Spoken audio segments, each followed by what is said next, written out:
Hello, and welcome to part 2 of the Make Blender Feel Like Maya series.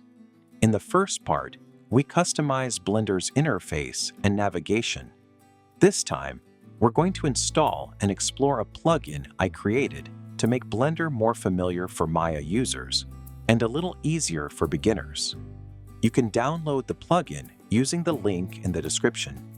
To install it, open Blender and go to Edit, Preferences, and then Add-ons. Click the small arrow in the top right corner. Choose Install from Disk, and select the zip file you downloaded. Once the installation is complete, make sure the plugin is enabled.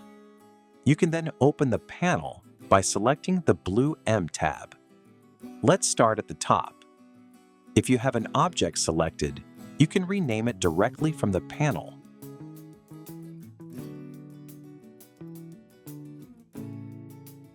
You can also duplicate or delete it, create a new collection, or create a parent group. If you're not familiar with these actions yet, don't worry. I'll explain them in more detail in the step-by-step guide available on the website. In the Create section, you can quickly add different 3D objects to your scene, as well as empties, cameras, and different types of lights. Next, we have the Transform section.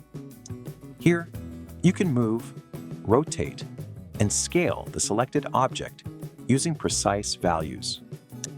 Below that, I've added a Freeze Transformations button, together with simple tools for centering and editing the object's pivot point in a way that feels a little more like Maya.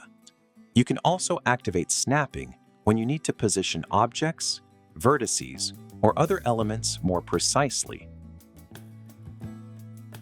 The Model section works as a simplified edit mode, giving you quick access to some of the most useful modeling tools.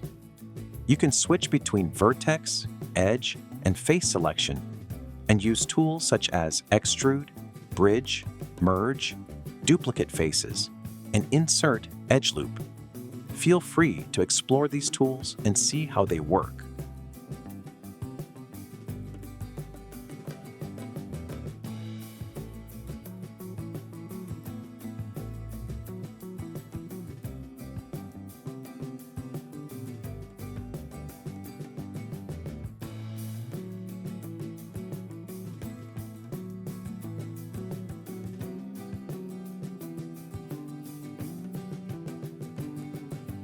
In the Modify section, you'll find a simple way to add some of Blender's most useful modifiers to an object.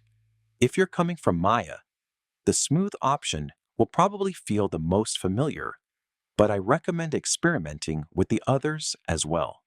Finally, the Scene and View section includes a few useful controls to help you focus on selected objects and quickly hide or show elements in your scene. Please keep in mind that this plugin is still at the beginning of its development,